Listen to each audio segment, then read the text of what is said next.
council members are the ones who beat the security detainees, correct? Correct, Council. And your actions, based on what you've said, are limited to dragging the detainees outside their cells and taking them to the point where they were tortured by the council members, correct? Correct, Council. Do you understand that that act of dragging the detainees and taking them to the place where they were tortured means that you were involved in actions that led to their torture? Do you understand that? Correct, Council. And nonetheless, in spite of Mr. Ibrahim Achongan's testimony, you deny that you insulted him, even though that's what he said. Is that correct? Correct, Council. Okay. So I would now like to move on to the events of November 11th, 1994. Do you recall what happened on the 10th of November, 1994? On the 10th of November. Yes, Council. Can you tell us what happened? The 10th of November, while at the State House, information started. We had an information that there is movement of soldiers at Yundum Barracks who plan to stage a coup d'etat against the former AFPRC. When you say we heard information, who's we? When I say we, I mean this information was just in the air. It was heard by almost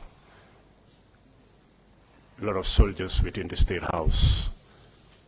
So it was not specific to say this particular individual was the one that I heard it from, but I heard it almost to every soldier, that the soldiers at Yundum are planning to overthrow the AFPRC regime. So after you heard that, tell us what happened. And when we heard that, at that time, as a private soldier, there was nothing I could do. But then,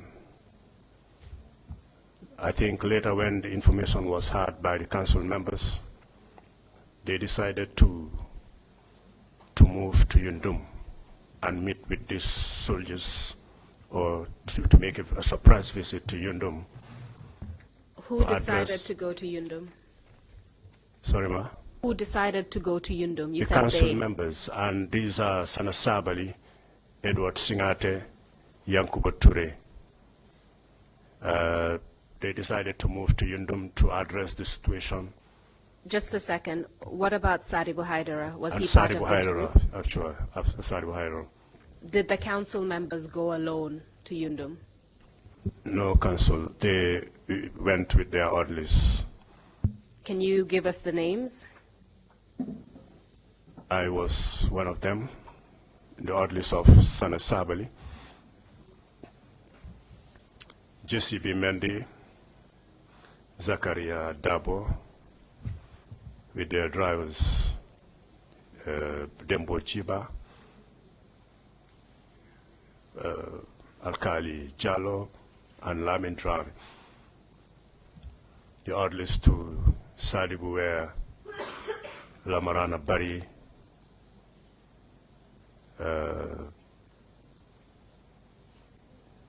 Suso, I forgot the first name, Suso.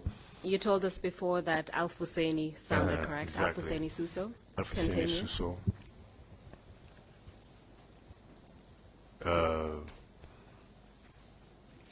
There was one Jassy, I can't remember the first name, who was an orderly to Sadibu too.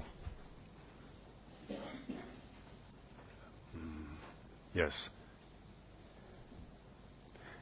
And if I may forget some of their names, anyway, you can always help me. So this is about what happened on the 10th of November when the council members and the orderlies decided to go to Yundum Barracks, correct? Correct. Can you tell us around what time they went to Yundum Barracks? This was in the afternoon, around after 2 to 3. Tell us what happened when they arrived at Yundum Then Barracks. when they arrived at Yundum, they then moved to the company lines. I remember upon entering the barracks, they went to the anteroom, then officers' anteroom, then from there to the company line where Echo Company, Bravo Company, like Bravo Company, company line. After Echo Company, Echo Delta, they are adjacent. Their company lines are adjacent. Then the meeting took place with the troops, with the soldiers, took place at Bravo Company, company line. That is down towards the primary school end, Yundum Primary School end. Then soldiers were gathered there. Were they mainly officers or officers and the men? Or was it only the men? Only the men. Only the men. Only the men. At where I am talking about, the company line, this was only the men. Tell us what happened. Then, when they met them there, Sana Sabali told them that we heard of what you are on, so it's better you desist from it. Otherwise, if anybody tried to do anything otherwise, whatever comes your way, that's it. It went to a point where I remember Edward Singate also buttressing on the same statement which Sanasabi have made, saying that we are soldiers and there is no doubt that anybody who plans to do anything, we will cross you. And then as he was talking to them, as he was addressing the soldiers, then he took out his pistol by the holster, the pistol holster, and then fire up in the air. He gave 2 shots, I remember, to say, he said, you see, this is my rifle, or this is my weapon. So anybody who wants to do anything, this is what will happen. He fired 2 shots in the air. So they spoke to the men after some time. Then we left back to Banjul.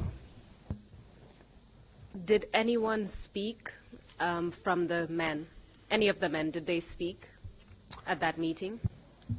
Actually, I could not remember who spoke at that time, but I remember Sana and Edward talking to the men, where Edwards, gave 2 shots in the air. Yes, but I could not remember actually from the men who spoke. And by Sana and Edward, you're referring to Sana Sabali and Edward Sinache? Yes, Council, Sana Sabali. You said they told them, if any of you want to do anything. Did they explain what they meant by that? They said they heard of soldiers being mobilized, or soldiers mobilizing to wanting to overthrow, but they are warning them that anybody who tried it and caught, you will pay the highest price. So after Edward Sinache fired 2 shots in the air, what happened after that? After that, I remember they went back. They went back to their vehicles. We followed them, and then back to Banjul. Apart from Yundum Barracks, did you go anywhere else before you went back to Banjul? At that time, I could not remember actually, but I remember from Yundum Barracks we went back to Banjul. So you did not go to Fajara Barracks, as far as you're aware? As far as I can remember, no, Council. What happened when you arrived in Banjul? Yeah, when we went back to Banjul, the council members went up to meet with the former president, Yahya Jammeh. I didn't go there. I didn't go to the office. Normally, if Sana Sabal has a close protection, if he's going to see Yahya Jammeh, I only stop at the VIP lounge. I don't normally go inside his office. I wait for him at the VIP lounge until when he comes out. Then I join him. Then we go back to the office. So, but that day, I didn't join them, so I don't know what they discussed. But they went back to give feedbacks to Yahya Jammeh with regards to the information that they gave the soldiers. What happened after that? Sorry, ma. What happened after that? After, when that is done, then normal, you know, the normal working procedure continues, like we continue on our normal work until closing time.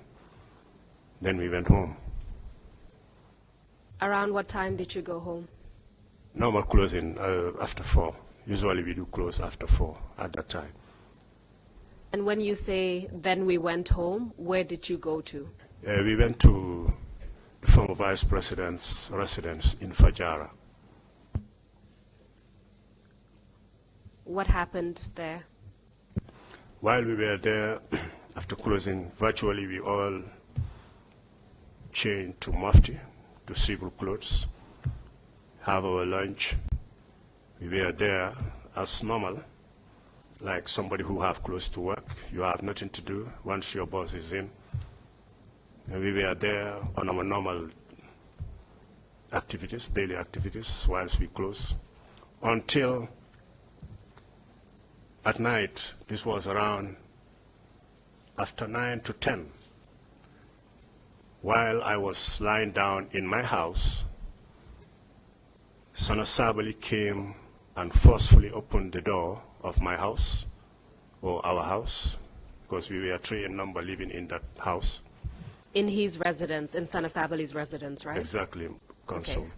Continue. Whilst I was lying, wearing short trouser with my singlet, then Sana Sabali forcefully opened the door of our room to say, dress up, and then bang back the door. Then automatically I stood up and dressed up. Then came out at the waiting area where we usually wait for him when we are done, prior to his coming out to enter the vehicle. When you say you dressed up, what were you wearing? How were you dressed? Dressed in military camouflage. Then it was all of us. I mean, me, Jesse B. Mendy, Zakaria Dabo, all the drivers, Dembo Jiba, Lamin Drame, and Alkali Jallo. You know, we all dressed up and went out to the waiting area and then waited. Was B.Njai part of your group? Awanjai, actually. Yes, Council. You mentioned Mohammed Sambu. Was he part of your group that night? For Mohammed, I'm not very much sure. I will not confirm because Mohammed came to join us later. But in this particular incident, I'm not very sure whether he was there because he joined us later. You mentioned an Albert Gomez earlier. Was did he join you that night? The late Albert, yes, Council. He was with us.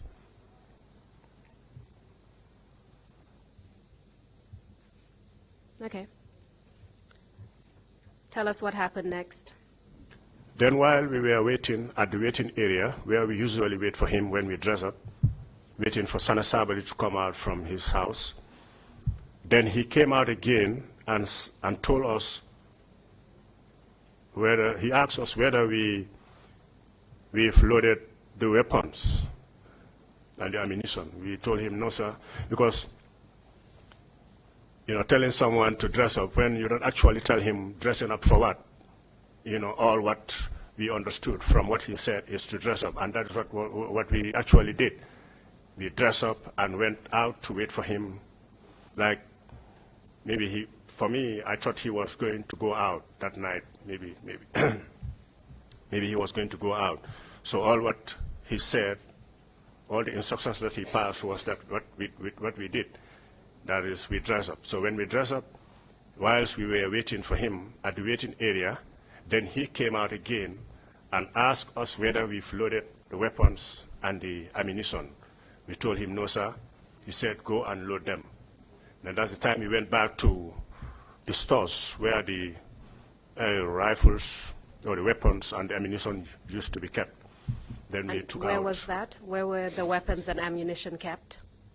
Sorry, Counsel. Where were the weapons and ammunition kept? Yeah.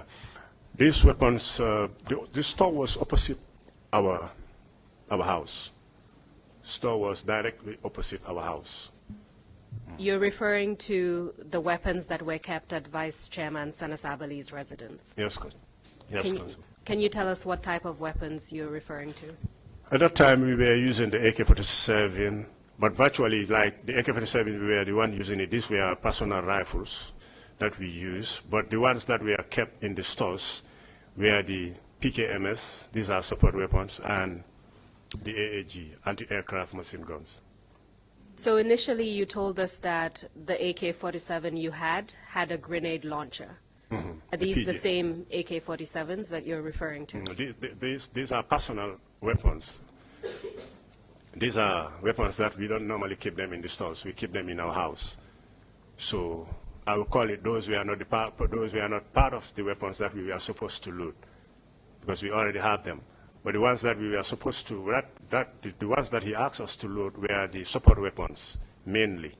The support weapons and their box of ammunition. These are the PKMS and the AAG, anti-aircraft machine gun. PKMS? PKMS, that Pulemyot Kalashnikov. Were these heavy weapons? Mm-hmm. They are support weapons. Support weapons? Mm-hmm. Do you recall how many of these weapons that you loaded? No, Counsel. So you loaded these heavy support weapons onto where exactly? What kind of vehicle? Into the vehicles, in the Sanasabali's vehicles. And part of them, not all, but some of them were also, some of them were loaded in the other vehicles. So how many vehicles did you have in total? It was Sana's official vehicle. What type of vehicle was that? This was a Nissan Patrol. Mm-hmm. You have the sweeper. The sweeper was a Pajero. That's the lead car. Then you have Sana's vehicle immediately after the sweeper. Then you have the rear guard. Mm-hmm. They were three. So you got the weapons, loaded them onto the vehicle. What happened next? Mm. Then when we loaded them, he came out. I remember that day I was the one on duty. I was with him in the lead vehicle. So I opened the door, the car door for him. He salute, and he entered. I bang, enter. Then we left. Where did you go? As soon as we almost about to, as soon as we leave his gate, his compound gate, we had to stop. Then Sadi Buhaira was living just opposite Sana's residence at the hilly area. Right now, if you know the vice president's residence, just immediately after the vice president's residence, the left side of it, that hilly area, is where Sadibu was living. So we had to stop there and then waiting for Sadibu to come. Then when he was told that we are ready by his orderlies, then he came and then we went. We went to Banjul. So very quickly, who was with Sadibu Haidara's group? Huh? Who did he go with? Who were the members of his entourage, Sadibu Haidara, that night? Who did he went with? Yeah. His orderlies. The names, please. What were the names? Lamarana Bari was one of them. Suso Alfuseni, Jasi,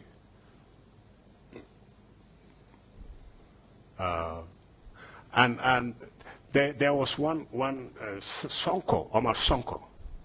I forgot to mention his name because this is a long time. Sometimes you tend to forget some of these people, but when their names have been mentioned, you can fully remember. Do you remember Omar Sonko's rank at the time? His rank His friend? at the time. His friend? No, no, Kansu. So how many vehicles did Sadibu Haidara and his entourage have? How many vehicles? If I didn't forget, I think Sadibu joined Sana Sabali. If I didn't forget. Not very much sure, but it's like Sana joined Sana. Sadibu joined Sana. So Sana's group had 3 vehicles. Did Sadibu's group bring any additional vehicles? Yeah, that's what I can't remember right now. Continue. What happened next? Then we left to Banjul. I remember when we were going, we passed through Edward's residence. Edward at that time was living somewhere around Pipeline. I was not used to the place much, but I remember him living around MDI Pipeline area, actually. We passed through his residence. Who lived around Pipeline area? Edward Singate, Lieutenant Edward Singate. Well, we've heard testimony that he lived around Cape Point. Is that correct? No, he came to Cape Point later. But So at that time, he was still at Pipeline. Okay, continue. then we passed through his residence there at around the Pipeline, general area of Pipeline, actually. I don't know the actual place. So then he joined us. I remember Sana telling him, that, I don't know. Yes, we are ready, going to State House. So he joined us, then we went to State House. Who was Edward Singate with at that time? Edward was with his brother, Peter Singate. So Edward Singate, Peter Singate, did anyone else go with them? Okay, with his orderlies, Mustafa Suso, commonly known as Chulo, Marong. You told us earlier that his name was Mustafa Toure, commonly known Mustafa as Churo. Toure, yeah. Mustafa Toure. It's not Suso, it's Toure. I mixed with Suso and Toure. Earlier you mentioned a Marong, whose nickname was King Kong. Did he also go with you that night? Yes, Consul. Did anyone else go with Edward's group that night? With all his orderlies, you have Marong, Suso, and the others. I can't remember all of them, but when you mention their names, I will remember. Do you remember how many other people went with them? From the time we came from the residence, it's like we collected, we picked Sadibu and went, picked Singate and straight to State House. What I'm trying to figure out is what was the size of Edward Singate's group? You mentioned Edward, you mentioned Peter, you mentioned Mustafa Toure, known as Churo, you mentioned Marong, known as King Kong. I'm trying to figure out how many other people went with you, even though you don't know their names. Only us. Only us. There was no other, but there was no, initially, there was no other foreign body who joined us. Okay, let's proceed. So you went to Banjul. Then, upon arriving at Banjul, I opened the door and Sana came down from his car. Then we met Yaya Jammeh at the corridor in the open around the administrative area. So this must have been the State House in Banjul. Inside the State House, yes. Yes, continue. And when we met him, not on him alone, but we met him with a lot of soldiers, almost everybody within the State House. All those who were there, who were not in the Sangas, were there with him. It's like they were waiting for us. Are you referring to state guards or other soldiers? As in state guards. The done state guard personnel, yes. Yes, Council. Do you recall about how many of them were gathered? There were many, a lot of them. Was it a section, a platoon? More than a section, more than a platoon. I said you can't count them because, you have a lot of soldiers within the State House at that time. So it was difficult to count, but I know the number was many. So more than a platoon, are we talking about a company? Was it up to a company? The soldiers, would you approximate there to be enough to form a company? Approximately. About a company. Company. Okay, continue. Then when we met, upon arrival, we met Yaya Jammeh in the open with soldiers, like they were expecting us that we are coming. So they were waiting for us. Then when we arrived, Yaya Jammeh was shaking hand with he shook hand with Sana Sabally and all the council members. Then Yaya Jammeh said, this guy didn't stop this. They still want to go ahead with this. And you can see him perambulating, going up and down. You can see him feeling very nervous and then biting his finger, biting his lips, saying that he's going to join the council members to go with them for the operation. So I was right behind Sabally. Sabally was close to Toure. I had Toure telling him, Which Toure? Yankuba Toure. You didn't tell us about Yankuba Toure joining your group. Did you go with Yankuba Toure to State House, or did you meet him at State House? Okay. Yeah, you are right, Council. For Yankuba Toure, I think Yankuba Toure came to meet us at the residence. He came to Fajara. But I can't remember where we branched to go to his residence. No. It's like Yankuba came, he met us there. I oversighted that one. So your recollection is that Yankuba Toure came to Sana Sabali's residence and you all departed together. So, You told us earlier that Yankuba Toure's entourage was made up of Ensa Mendy, Jali Musa Sow, and Sambaba.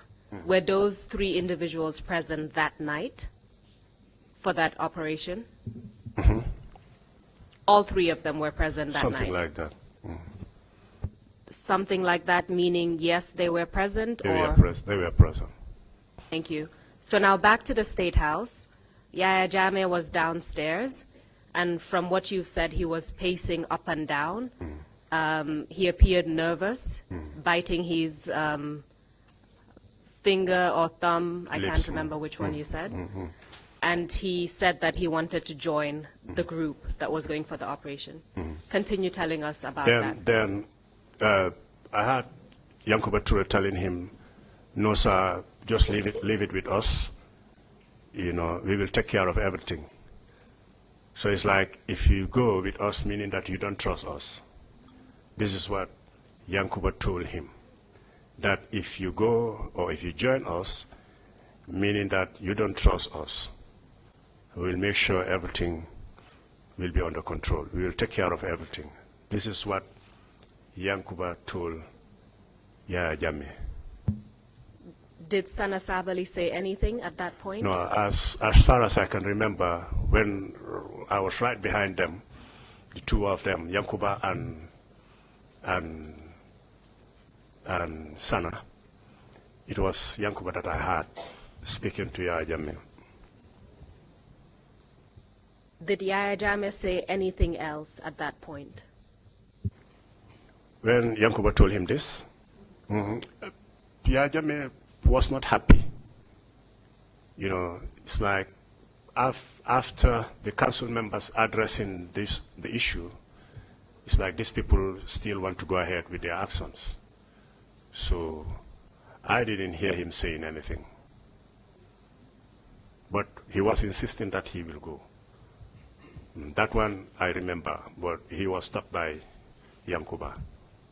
When Yankuba assured him that we will take care of everything.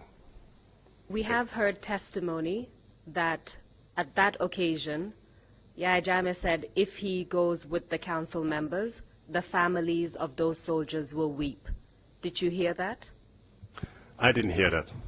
It's possible he may say it, but like, was not wherever he goes to, I followed him to hear what he was going to say. It's I'm possible. talking about that specific meeting. I'm talking about the incident that you're explaining, the conversation between Yaya Jammeh and the council members. I didn't hear that. Did you hear him say anything else? Yaya Jammeh, I can't remember. Can you tell us what happened after that? Then, when as Yankuba assured him of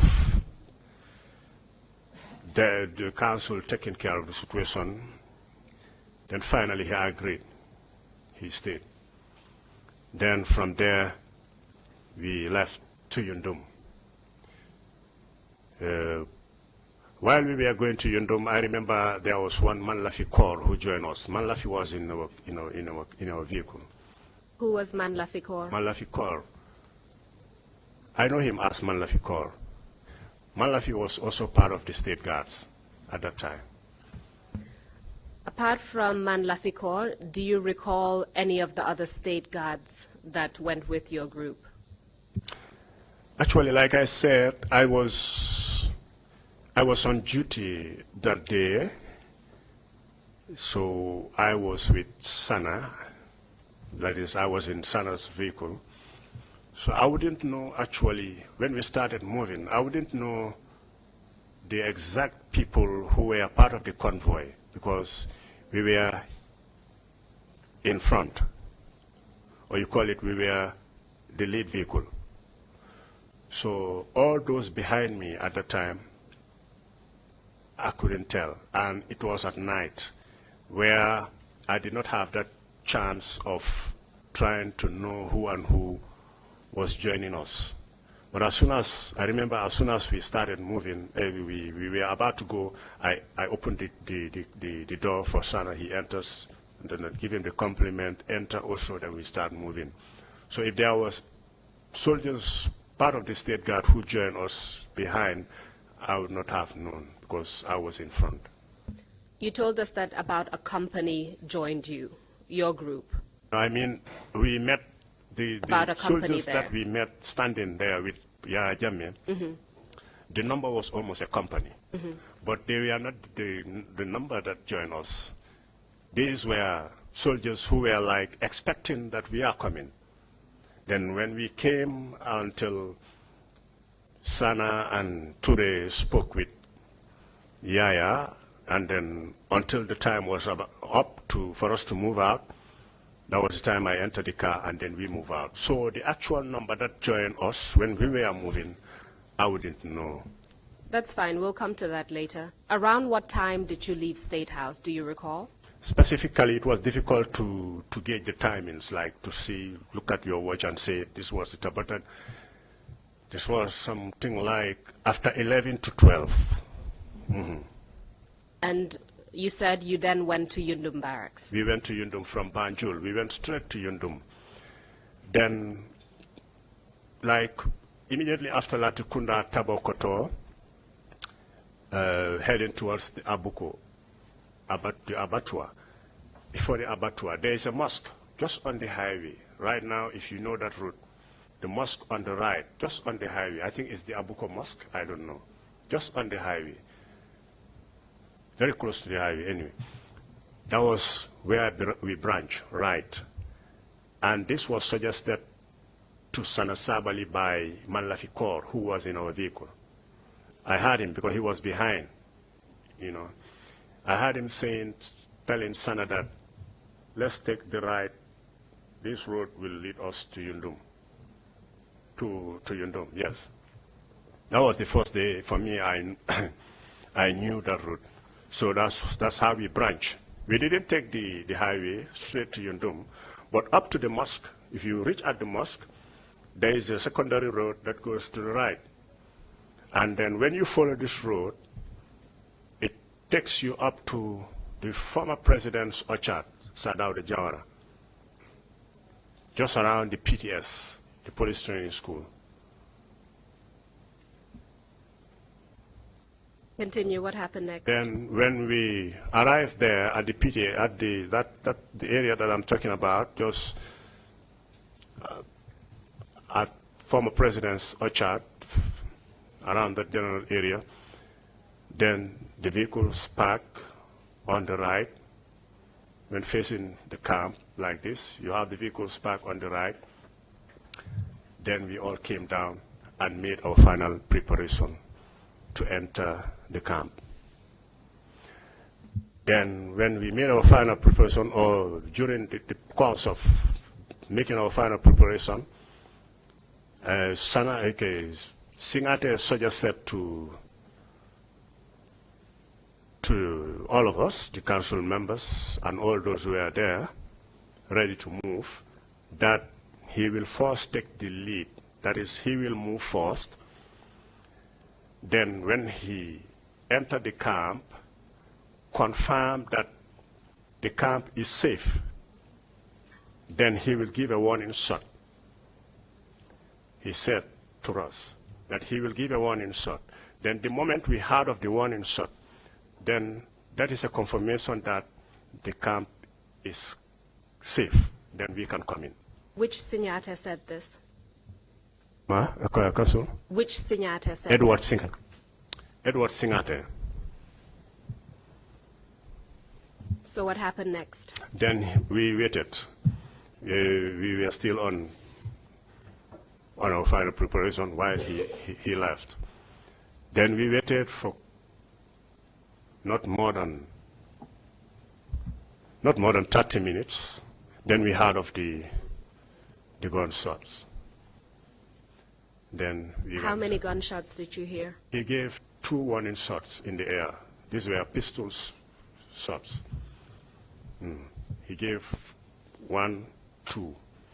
Then that was what he said, that when I went, if everything is okay, then by knowing it from where you are or where we were is by giving the warning shot. So when we heard of the shot, then automatically we know that, yes, what he said is there. And that's how we went. So what happened upon your arrival at Yundum Barracks? And whilst we were coming to Yundum, we went the normal route from Banjulinding N, if you know the camp, the feeder road from Bahamas to Banjulinding. That's the normal route that we took until we were in line with the road that goes straight to Yundum, to the camp. That's At where Bahamas, are you referring to the residence of the soldiers at Yundum Barracks? Bahamas, yes, Council. So which Yeah. part of Yundum Barracks did you enter? Council? Which part of Yundum Barracks did From you enter? Bahamas, the usual road that from Bahamas leads to the back gate of Yundum Barracks. That's the only route there. So tell us what happened next. Then we entered through. There was no shooting, or there was no gunshot from anyone, either those that were in or from us who were coming, until we enter.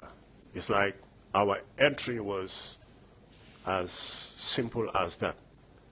But then we passed through the signal center. We passed through signal center and then opened the signal. Edward opened the signal room. We met the signaler on duty, or the duty signaler at that time was one BI. The surname is BI. I couldn't remember the first name. But this was Does the BI. name Ibrahima sound, does the name Ibrahima sound correct to you? It could be, because I am not used to him. We heard testimony from Malang Kamara, who was on duty at the signals room in Banjul headquarters. Yeah, Malang should know him because they were all signalers. He mentioned they Ibrahima. knew each other. Ibrahima BI. Okay, it could be. Please continue. Then, when Edward opened either Edward or Sana Sabali, one of them opened the signal room, then we all enter. Thereby, when we entered, we found this duty signaler sleeping. So Sana Sabali wake him up by tapping at him. Then he wake up and then just saw us surrounding him. So he said, yes, sir. So Sana asked him, what's going on here? He said, nothing, sir. Like somebody sleeping and then you suddenly wake him and then want to ask him questions which he don't know. He was in that state. So he said, no, sir, nothing happens. He said, no, something is happening. He said, not to my knowledge. Then, as he was talking to him, a call came in. A phone call came in. It was a land phone. Then the duty signaler picked the call and was talking to the guy who made the call. But this guy was trying to confirm, is the camp safe? Are the council members in? Like, is there anybody? Then, while he was having the phone like this on his ears, Singate was very close to him. He looked at Singate, and then Singate told him this, made his finger like this. Not for him not to say that there's somebody. He said, okay, no, sir, everything is okay. He said, everything is okay? The guy, the caller, he said, yes, sir. He looked at Singate in the eyes, and he said, yes, sir, everything is okay. Then he rang the So phone. you could hear what the caller was saying to the handset. Is that what you're... Was confirming whether there is anybody in the camp, So what like happened the next? council members. What happened next? Then we came out from this, we all came out from the signal center, then to the guard room. Then when we entered the guard room, Sana said, who are those? He asked the duty RP, who are those in the cells? By RP, Regimental Police. Provo. I couldn't remember the actual guy at that time as the duty RP, but I remember Sana asking the RP, who are those in? Open them, open the guard room cell. Then the RP opened, and they all came out to the guard room. About how many people came out from the guard There are room? many, there are many. It's more than 10. What happened? Council? What happened after? Then, when that happened, when they all came out, it's like Sana Sabali selected some, I call it, whom he wanted, to be out of it. So he pinpointed some and asked them to dress up. Then they dressed up and went away. Then the rest were there. I remember seeing Abdullah Dabo and Which Abdullah Dabo? Abdullah, I think he was one of the witnesses who came here, Abdullah J. Dabo, I don't know. But I know him as Abdullah Dabo. What was his rank or role at the time? Abdullah, I was not used to him, but I recognized the face. I came to know him lately, around, I came to know Abdullah actually in 2000 and, was it 2012 or so? So you mentioned Abdullah J. Dabo. Who else I was? saw Abdullah, I saw Mafuji Sonko, because Mafuji, I came to know him because Mafuji was not a member of the Gambia Armed Forces. I came to know him when it was said there in the guard room that Mafuji was one of those who carried the big juju, the horn, like a horn. It was removed from him and then placed on top of the decks, the RP decks. So this was a big horn that it was said that juju was confiscated from Mafuji. They said, that's the guy. That's how I came to know that this is Mafuji. Because I think Mafuji was from the Zandam, so I was not used to him. I recognized him through the juju that was said was taken from him. So Abdullah J. Dabo, Mafuji Sonko. Mafuji, Who else? and these people, these two, I can remember them, but there were many. Were they amongst the soldiers that Sana had released, or they were still detained? No. For who? Mafuji and Abdullah J. No, Dabo. they were not released, Consul. They were sitting on the floor. Can you describe what they were wearing at that time? They were wearing knickers. They were no shirt, no trouser. Because their trousers, you can see them piled there at the corner of the guard room, and their shoes, combat boots, we are all piled up there. So they were, though some of them were wearing camouflage trouser, but no jacket. But some were not wearing anything. They were only wearing the boxer.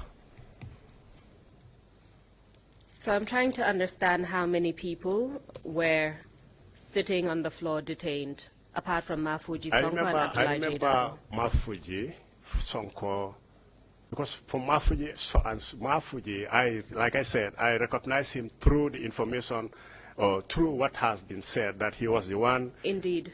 But apart from Mafuji and Abdullah J. Dabo, how many other people were detained and sitting there in the guard room? How many other people were detained there? This was more than 10. You told us that Sana ordered that some of them be released. After that, how many people remained Still there? more than 10. Still more than 10. But Sana made the release based on like whom I know. Maybe I don't like, that's the way I'm going to say it. So there were a number of detainees, including Mafuji Sonko and Abdullah J. Dabo. Did anything happen to them at that time? They were being beaten, some butt struck. I personally butt struck and slapped one Jammeh. I can't remember the first name. He's no more in the army. Something Jammeh. I remember the surname Jammeh. He's black, tall, slim. Do you remember his rank at the time? No, Council. Does the name Buba Jammeh sound correct to Something you? like that. You said you butt struck him and you slapped him. Slapped him. Why? Why did you do that? Yeah, I was seized, which I regret up to today. I was seized by the situation at that time, and looking at my age, I was 21 years old, and 3 years, 7 months in the army. You know, it was all about Satan, because yes, it was all Satan. You do things unintentionally. You do things that sometimes you are not even asked to do, because I was not asked to beat. So, which I regret, and as a result, I still regret it, and I don't think such things will ever happen again, as far as I am concerned. Like I said, I was seized by the situation. It's just anxiety to do certain things which you are not ordered to do. At the time, looking my age, 21 years old, and 3 years, 7 months in the service. reason- I did it, but I don't even know why, because I was not ordered to do it, to be honest with you. Precisely.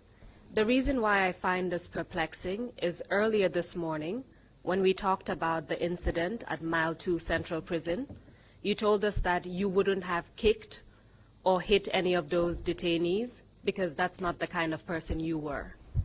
Yet, fast forward to November, literally 2 months after, here you are, kicking and butt-strucking another soldier. How do you explain that? Actually, Consul, like the situation at Mile 2 was, or is different from the one at Yundum Barracks. Like I said, the one at Mile 2, these were senior officers, which definitely are far, are far older than me, and like I said, my consent did not allow me to do it, to lay hand on them, which I didn't. But the situation, for the situation at Yundum, like I said, this is like, it is something that comes to me which I can't just tell. If there is anything like laying hand on someone, I think that was the one that I did, as far as I can remember, as far as my knowledge can serve me well. He was the only person that I laid hand on to say I strike at him at that time. It is just something that I wouldn't tell you right now why, but that was what has happened in this case. At the time, you were a private soldier. Buba Jame was a lieutenant, so he was a senior officer. No, okay. No, this is not the Buba Jam. This is not the lieutenant. This one is not an officer. The one I'm talking about is not an officer. What was he? Yeah, What was I his think rank? this one is black. I met with him not a couple of years ago around the Observer Johnson. This guy is a slim black. This Buba Jame is an officer. You know, you can differentiate officers and men. You see, I would expect that you can do that. Buba I don't know Buba Jame much, because I think Buba Jame was from the Zandam, and I think, if my memory can serve me well, I came to know, I recognized Buba because of the color, his fair in complexion. That's how I was able to know that this is, if I'm not forgetting, how I came to know that this is Buba Jame. But this guy that I'm talking about is not an officer.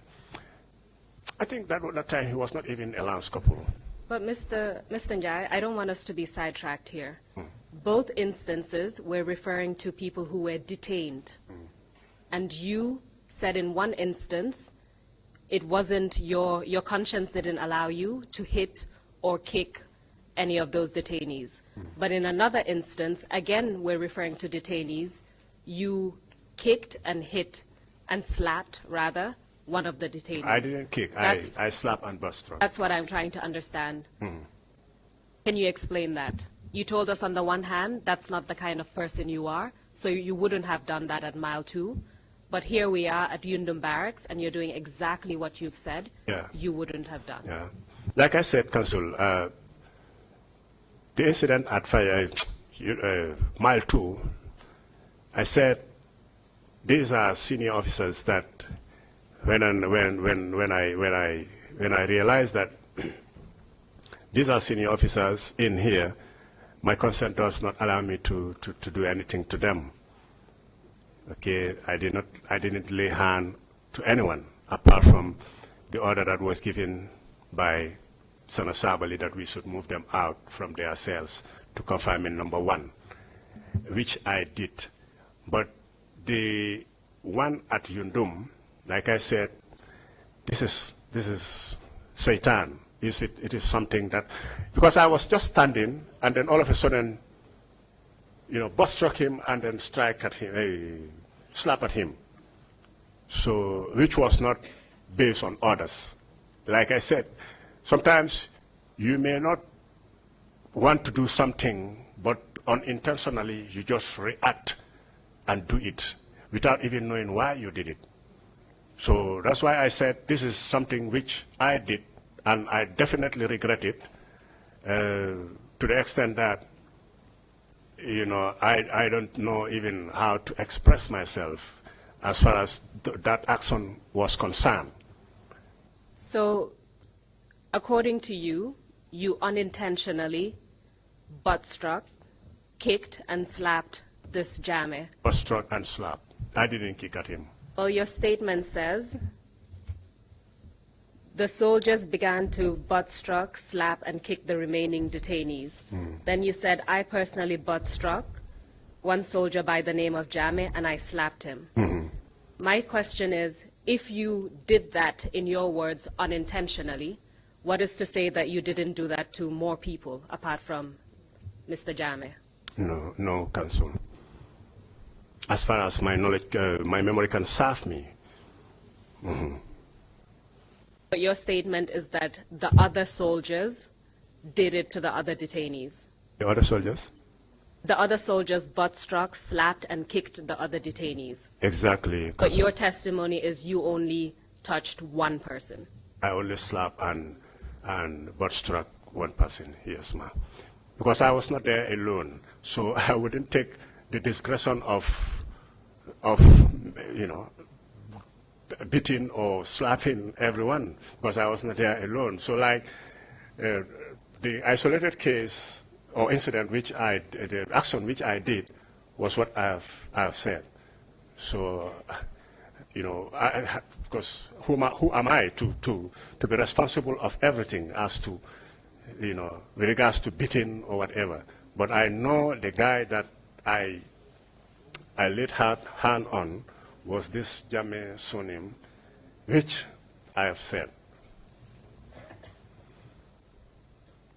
Mr. Njai, it really sounds like you're trying to minimize your role, because there were more than 10 people, 10 detainees, and you've told us that you only slapped one detainee and butt struck him. That's your testimony. You only touched one person. Exactly, Council. Very well. We'll move on.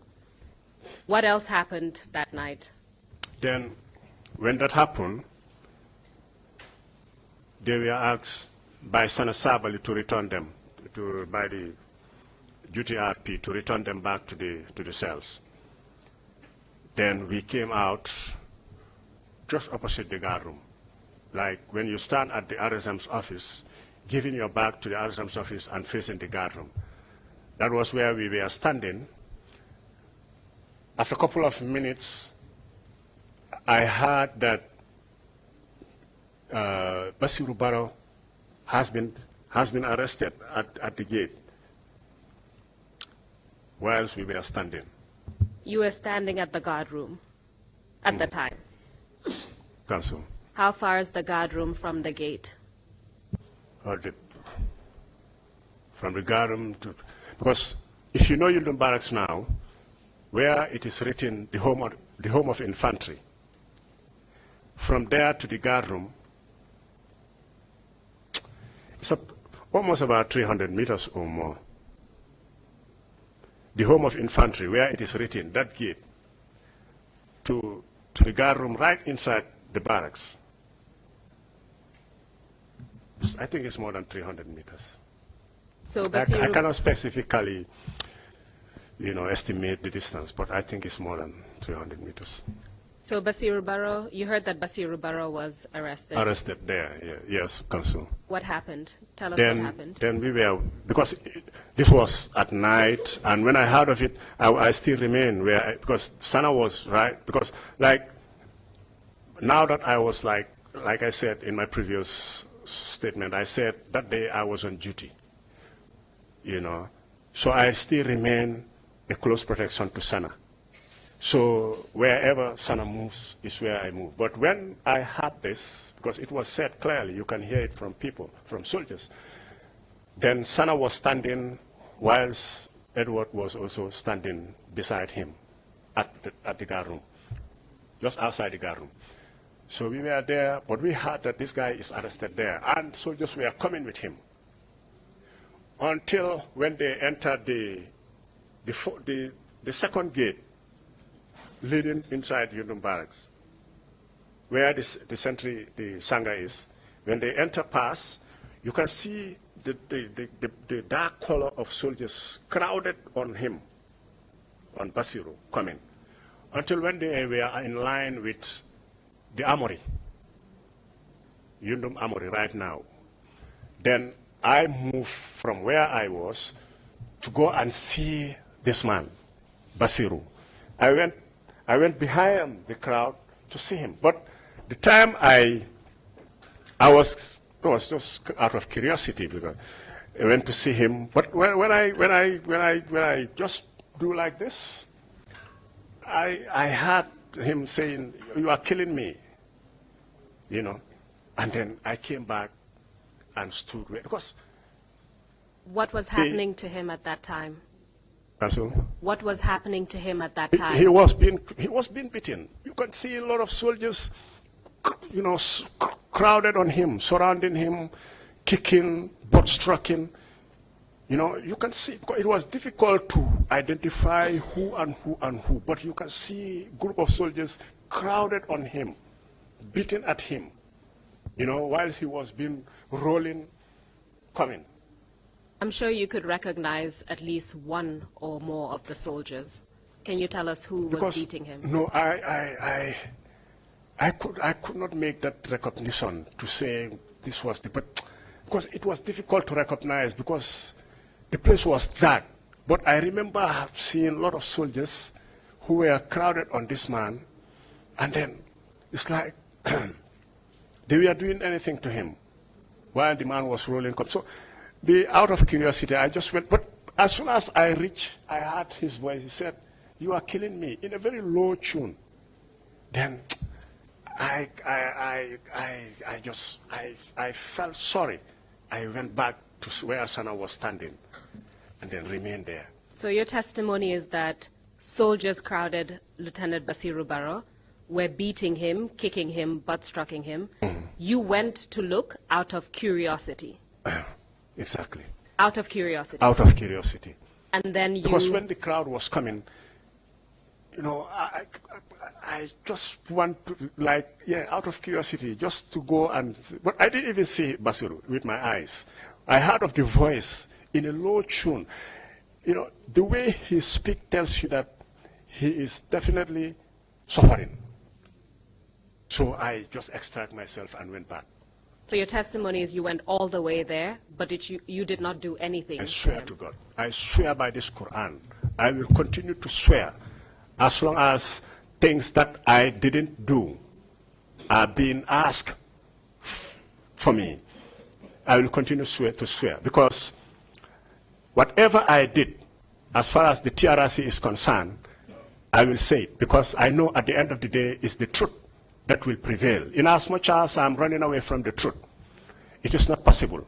I will never say anything which is not true to the TRRC. Because if I should tell lies before the TRRC Commission will not be happy with me, and the whole world will not be happy with me, and the family of those affected soldiers will not be happy of me because I am telling lies. So I will never stood here and start defending myself. Who am I? If I did anything wrong at that time, I was going to say it because I never think of a day like this will come. Now that a day like this has come and I am being called, I think when I was called at the TRRC here, I responded the very day that I was asked to come and report. And I remain to be constant with my testimony from that time up to date. Whatever I do, because when I met with Council Fall, what he told me was that here we are not here to joke. All what we want to hear from you is the truth. It is difficult to do certain things, and today, not expecting it, you admit it is definitely difficult, which we understood.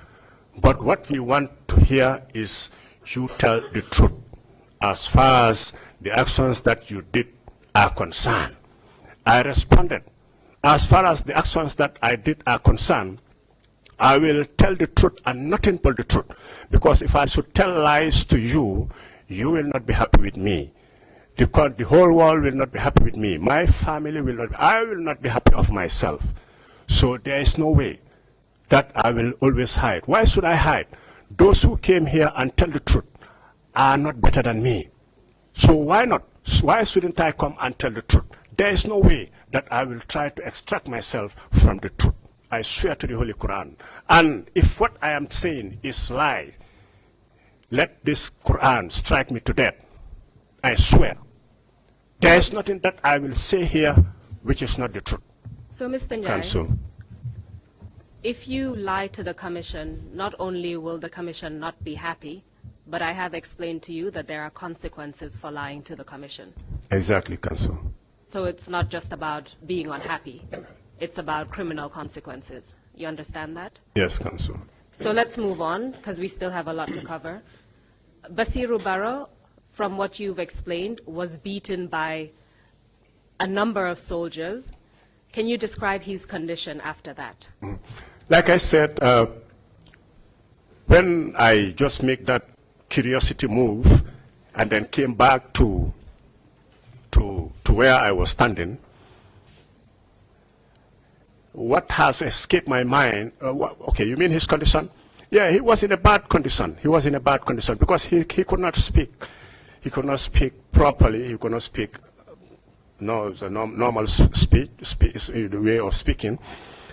He was very tired and he was unconscious. He was unconscious, very, very tired, and he suffered a lot. Can you name any of the individuals who tortured Basiru Barrow? Like I said, Counsel, this was an action which happens at night, and the place was dark.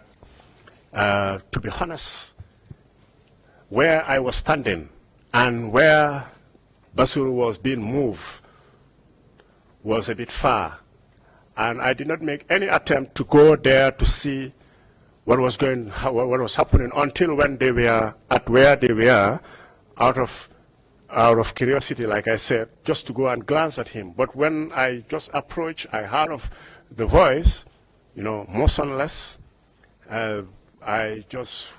Nobody asked me to go there. I did it out of nothing. The evidence that we have is that it was the orderlies that were beating and torturing Basiru Barrow. Okay, Counsel, when we arrived at Yundum, there was this way of thing. There was a kind of scatteredness. People, orderlies were scattered, because I remember seeing around me where I was still providing close protection to Sana. I remember seeing Edward Singate alone amongst the council members. I want to focus on what happened to Basiru Barrow, because then I want to ask you about Dotfal, and then I want to move on. So when it comes regarding Basiru Barrow, were the orderlies the ones torturing Basiru Barrow, as far as you know? Yeah, that's what I'm saying, Counsel. When we entered, like, everybody scattered, including the orderly. The orderly scattered, because we met some soldiers in the barracks there at Yundum camp. We met some soldiers. We were not the only ones who were there operating, but we met soldiers in the camp, because there were soldiers in the camp before our coming. So, but when we entered the camp, virtually all the soldiers, orderlies were nowhere to be seen.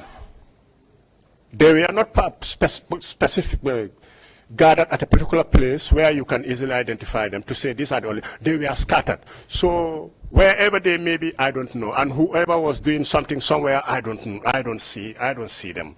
But I remember still maintaining my position as a close protection right behind Sana Sabali.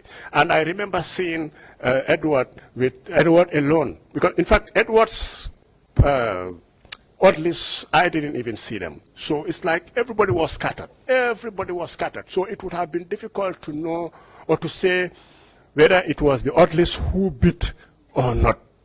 Like I said, from where Basiru was being moved to come, I was very far from him, so I wouldn't know exactly who was beating at him, whether the Otlis, but I know that it was not only the Otlis who were there. You have soldiers equally who were also in the scene. So your testimony is that as an orderly, you stood next to Sana Sabali. So you did not participate in the torture. In the torture of However, the other orderlies were scattered around and they could have participated in the torture. That's your testimony, right? Counsel. Okay. So let's move on. After Basiru Barrow, what happened to him? After they beat him? Counsel, happened next?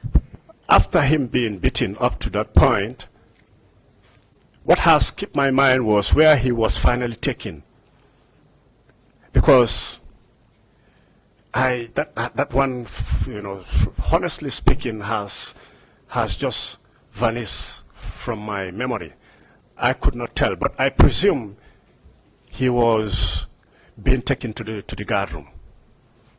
Apart from Basiru Barrow, was anyone else apprehended that night? Counsel, after when Basiru was being moved or was being beaten up to where I went to see him, after a couple of minutes later, it was said that, or I heard that Dotfal also was arrested at the same place. Then what was done to Barrow was the same thing that they were doing to Dotfal. What do you mean by that? Beating at him, kicking at him, butt-striking him, until him also, Dotfal, came up to where Basiru was. But for Dotfal, I didn't go there because it was the same thing that was done to Basiru. So I didn't go to Dotfal. I remained where I was. You told us that as a result of the torture that was meted out to Basiru Barrow, he was unconscious. What about Dotfal? Too was also unconscious. Do you know what happened to Dotfal after that?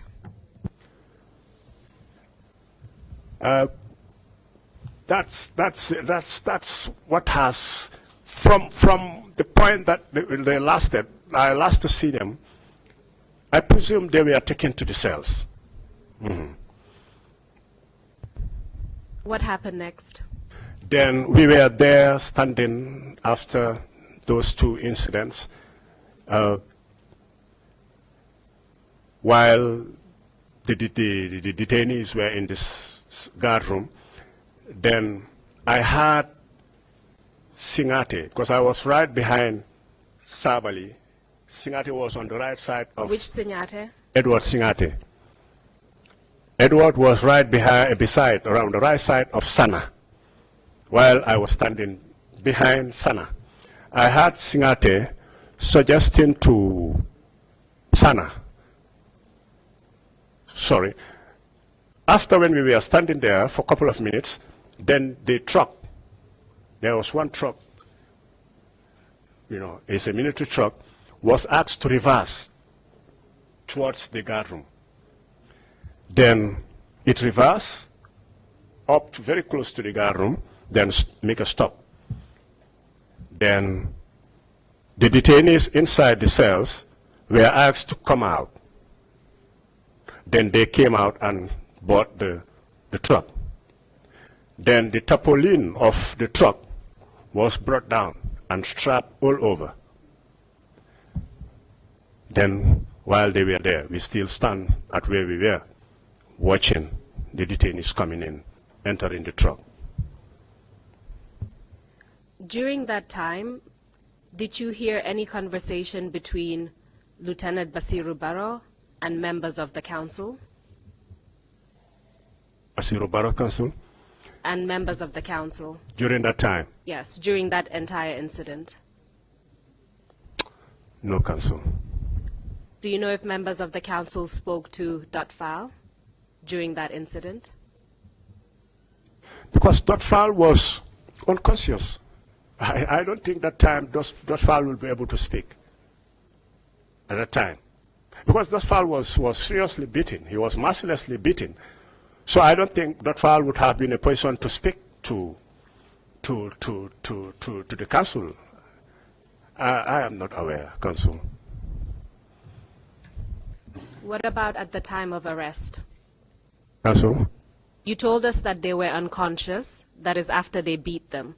What about at the time that they were arrested? Did any of the council members speak to either Lieutenant Basiru Barrow or Lieutenant Dotfal?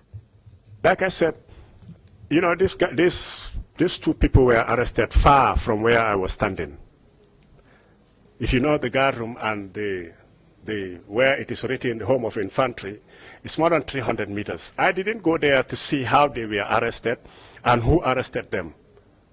But I heard that they were arrested from where I was, within the guard room area.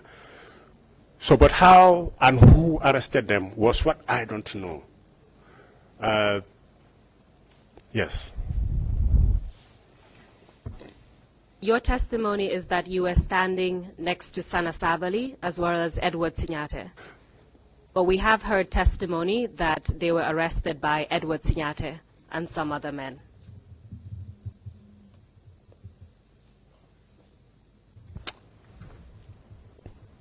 It could be. But I remember standing behind Sana when Edward was on the right side of Sana. Mr. Njai, Edward Sinyate couldn't have been in two places at the same time. Either he was standing next to you and Sana Sabali, or he was at the point where Basiru Barrow and Dotfal were arrested. It can't be both. It's possible, Council, that you can, like, this is a long time, and then it is difficult sometimes to recollect as to exactly. But it's possible that Edward, I don't know. I don't know. But I remember Sana, Edward standing with Sana. Whether Edward did this action and came back and then met us there, that's what but I remember seeing Edward with Sana. But it would not be in your interest to say that you were with Edward Sinyate at the time that those two individuals were arrested, because that would mean you were in a position to actually participate in the torture. Isn't that correct? Meaning I was with Edward Sinyate? You wouldn't want to be in the same place as Edward Sinyate and other people who arrested Lieutenant Basiru Barrow and Lieutenant Dotfal, because that would mean that you participated in their torture. No, I didn't participate in their torture. No, I didn't participate. Like I said, I remained where I was, and all what I saw at that time was to be a close protection to Sana Sabali. So normally, I don't leave my place of duty to go and do other things. But your testimony is that the other orderlies left and were around in various locations within the camp. That's what I said, Consul. Like when we entered the camp. That's very interesting, isn't it? Sorry? That's very interesting. You know, like these incidents happen, and it is you, you know, who will say the truth and say exactly what you did. But as far as I am concerned, I know the role that I played or what I did at the time. Answer the question. Were you with the other orderlies were around in the camp, but you chose to stay with Sana Sabali? That is your testimony. No, like I said, I always remain. Once I am on duty, I always remain to be.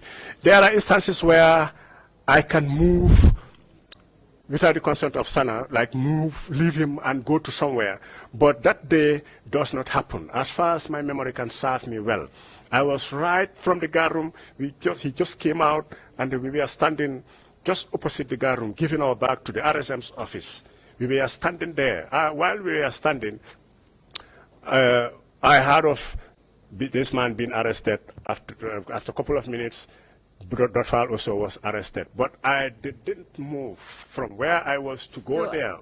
Apart from the time that you moved, because you were curious to see what was happening to Lieutenant Basiru Barrow, your testimony is that you stayed with Sana Sabali throughout. Is that correct? Correct, Council.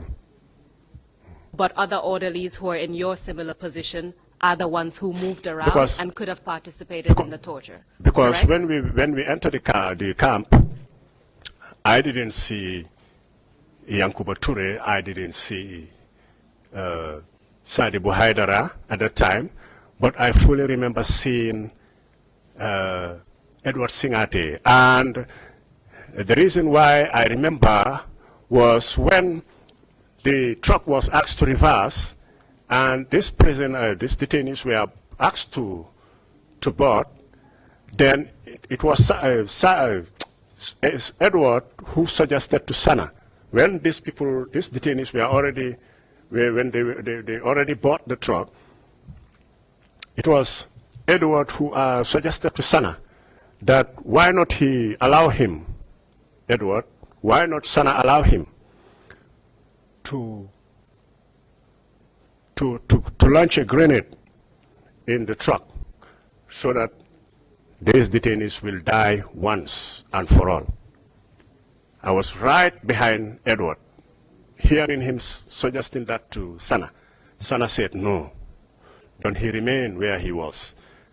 And then, after some time, couple of minutes later, he suggested to Sana again that why can't you still permit me or allow me to take them to one of the arms store there.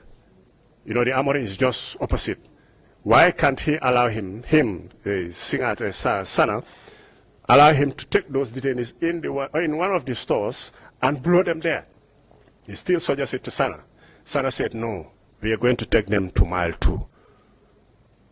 So, sorry, when he suggested, the initial suggestion of launching the grenade in the truck, Sana said no. So Singate attempted to remove the grenade from his pouches to launch it. So when he attempted to do that, I ran away. Then I saw Sana grab him from behind. Then they started, scuffling. I just take cover from behind the flowers and then watch until I was sure that there was nothing happening. Then I came out. But I saw Sana holding Singate from behind, and they start scuffling. After some time, then Singate relaxed. I came back and stood. So the second one was the one that Singate suggested again to Sana, that why can't you allow me to take them inside one of the arms store and blow them there? He said, then that was the time Sana suggested to him that no, we will take them to mile 2. So your testimony is that Edward Singate wanted to throw a grenade to blow up the detainees. I hope that you will be just as forthcoming when it comes to talking about your own role and participation during that incident. Sorry, Counsel. I hope that you will be just as forthcoming when it comes to talking about your own role during that incident. I want us to move on to Fajara Barracks. I can't get you, Counsel. I said, when it comes to talking about what other people did, you seem to be very forthcoming. So I hope that you are just as open about talking about your own role during that event. Yes, Counsel. So I noticed that we have a little bit of time left. Madam Chairman, with your permission, I suggest that we perhaps take about 10 minutes additionally to just talk about what happened at Fajara Barracks, and then we can take the lunch break if that's fine with you. It is fine, but I need to know, are we continuing with this witness today? Till the end of the day? We will come back with this witness after lunch, maybe for about half an hour or so. Okay. Or even, depending on how it goes. Okay, then. But we will come back with the witness after lunch. Okay. Okay, then, thank you. You have the 10 minutes. Thank you very much. So, Mr. Njai, can we move on to what happened after the events at Yundum Barracks? Where did you go next? After Yundum Barracks? After Yundum Barracks, when these suggestions were made by Singate, Sana insisted, and then we were there. After some time, we bought the vehicles to Fajara.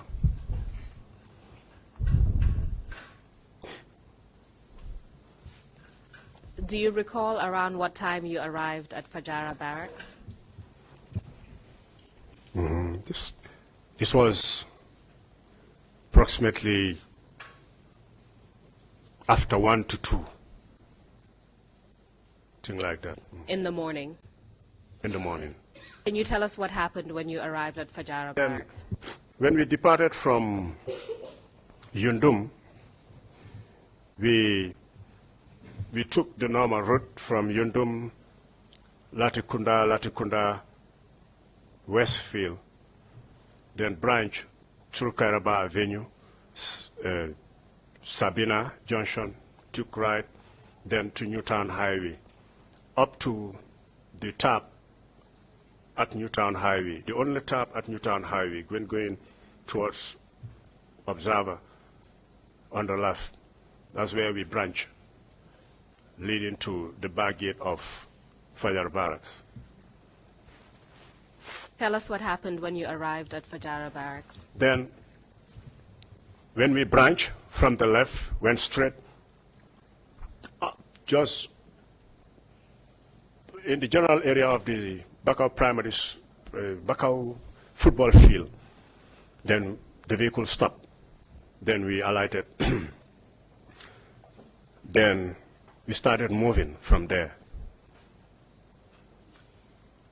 When we move up to the first junction before the gate, the main gate, the back gate, there is a junction, first junction you have before the gate.